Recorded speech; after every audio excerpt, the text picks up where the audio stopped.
Do you know that some of the most painful defeats in history were not caused by weak armies or poor weapons, but by pride, stubbornness, and underestimation? Governor Sir Charles McCarthy believed he was leading a just mission to crush slavery, protect coastal tribes, and uphold British power. But in his confidence, he ignored warnings, dismissed the strength of the Asante, and trusted in loyalty more than strategy. He wore his plumed hat with pride, rallied troops with noble speeches, and promised justice. But he misunderstood the land, the people, and the danger that was coming. As McCarthy marched north, heavy rains fell, men starved, powder was ruined, and the jungle swallowed his army. Still, he pressed on, unaware that 10,000 disciplined Asante warriors were waiting. He would not return. His head would become a golden trophy in Kumasi, and a war that started with pride would end in blood. The way things were transferred during this time meant that the African company's business and property were now managed by the governor of Sierra Leone, Sir Charles McCarthy. McCarthy had a military background and came from a French and Irish family. His life was full of adventure and service to many different countries. At just 21 years old, in 1785, he joined the Irish Brigade in the French Royalist Army and fought in Germany. After Napoleon Bonaparte rose to power, McCarthy left the French army for a short time and joined the Dutch army as a volunteer. He was injured in a battle at Louvain on the 15th of July, 1794. Later that same year, he rejoined the Irish Brigade, which was now being paid by the British. He continued his military service in the West Indies and in Honduras. In 1798, he was hurt again while fighting against a French pirate ship. The Irish Brigade was shut down in late 1798. After that, McCarthy officially joined the British Army in 1799. He served in the 11th West Indies Regiment and the 52nd Regiment of Foot. In 1811, he was promoted to Lieutenant Colonel in the Royal African Corps. In 1812, after Napoleon was defeated in Russia, Britain took over the colony of Senegal and Gori. McCarthy became the governor there. But when the land was given back to France in 1814 through the Treaty of Paris, McCarthy was moved to Sierra Leone and became its governor. Sierra Leone was started by the British in the late 1700s to be a safe place for black loyalists. These were Africans who had supported the British during the American Revolutionary War and needed a new home. Later, slaves who had been freed from the West Indies or rescued from illegal slave ships were also brought to live in Sierra Leone. McCarthy was the right person to lead this kind of colony. He hated slavery and strongly believed in freedom for all. He was friends with William Wilberforce, the man who led the fight to end slavery in the British Parliament. McCarthy worked closely with the Church Missionary Society and did everything he could to make life better for the former slaves now living in Sierra Leone. From 1822, the Gold Coast, now Ghana, also came under the control of Governor Sir Charles McCarthy. He stayed fully committed to ending the slave trade.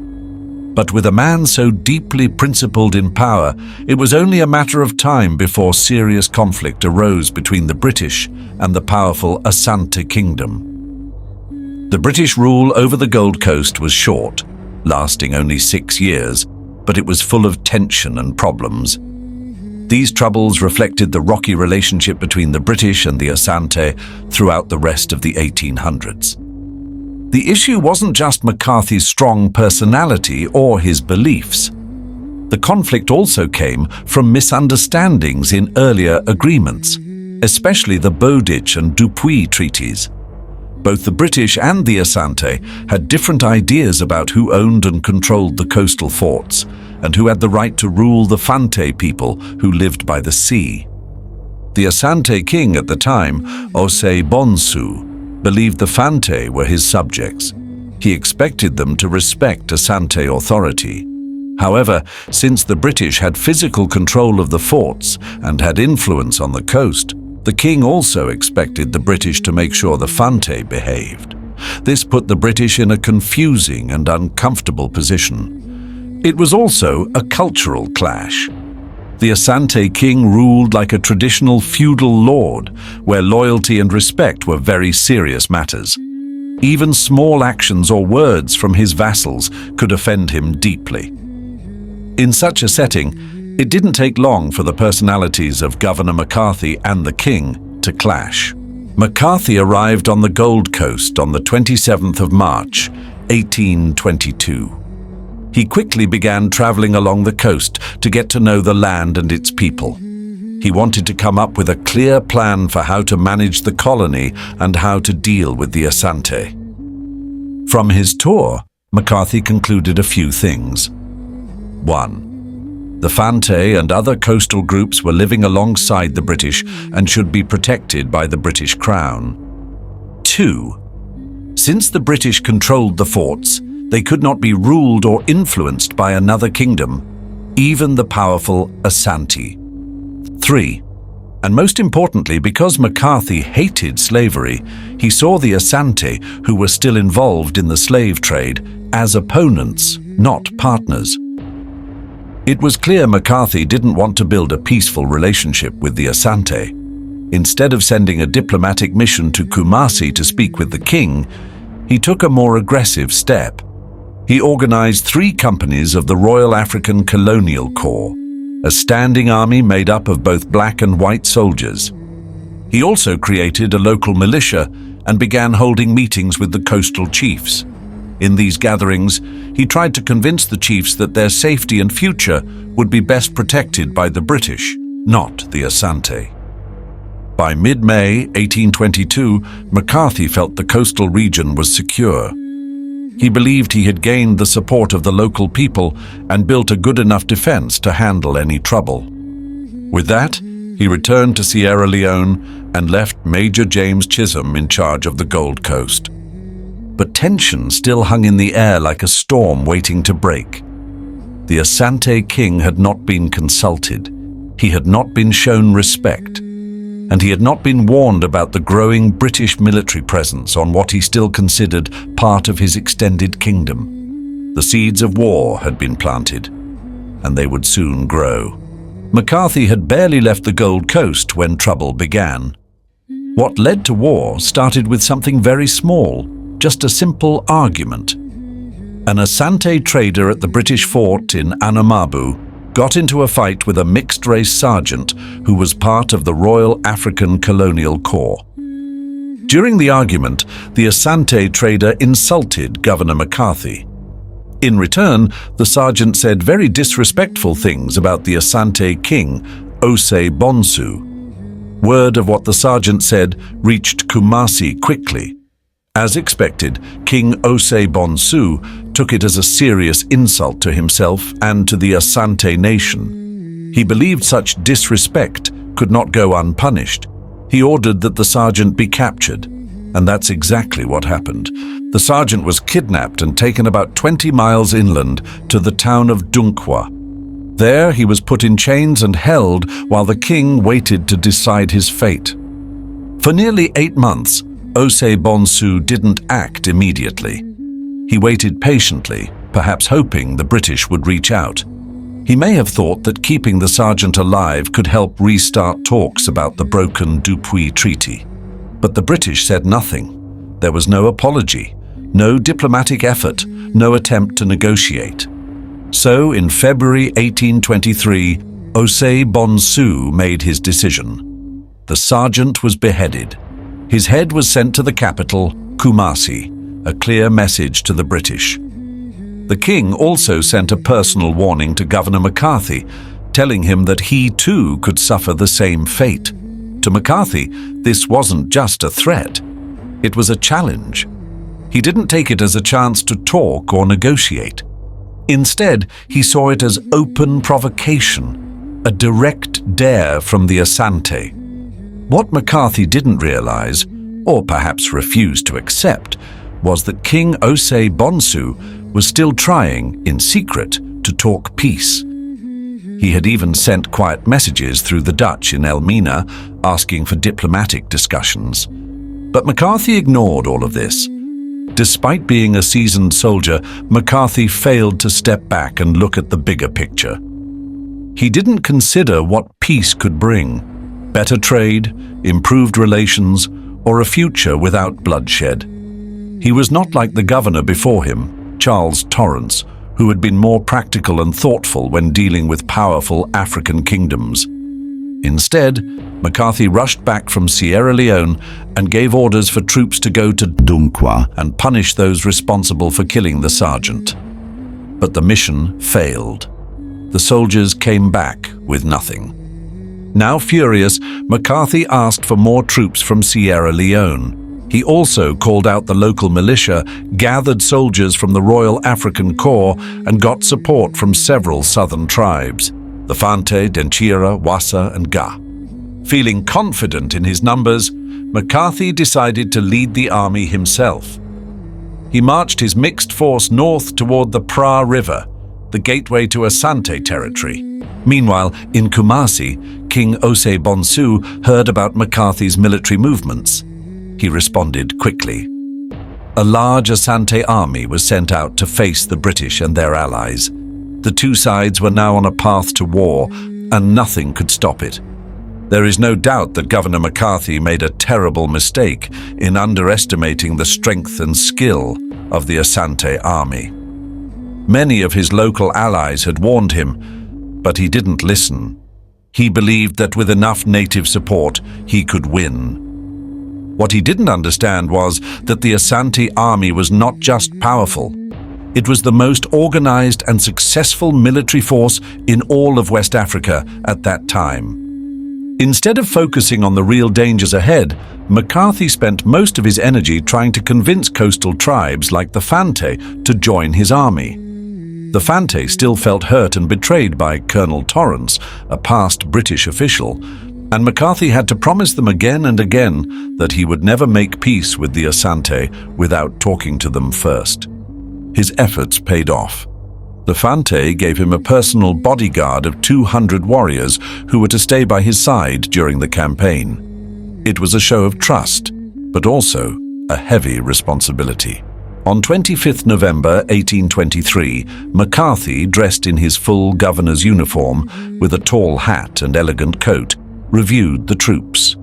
He praised both the African and European soldiers. He told the British soldiers to be not just brave, but also fair and humane. It was clear that McCarthy believed he was leading a noble mission, almost like a holy war against slavery and cruelty. Then came news that the main Asante army was moving through Wassa lands, heading toward the coast. McCarthy had three choices: stay united, send scouts, or plan a full attack.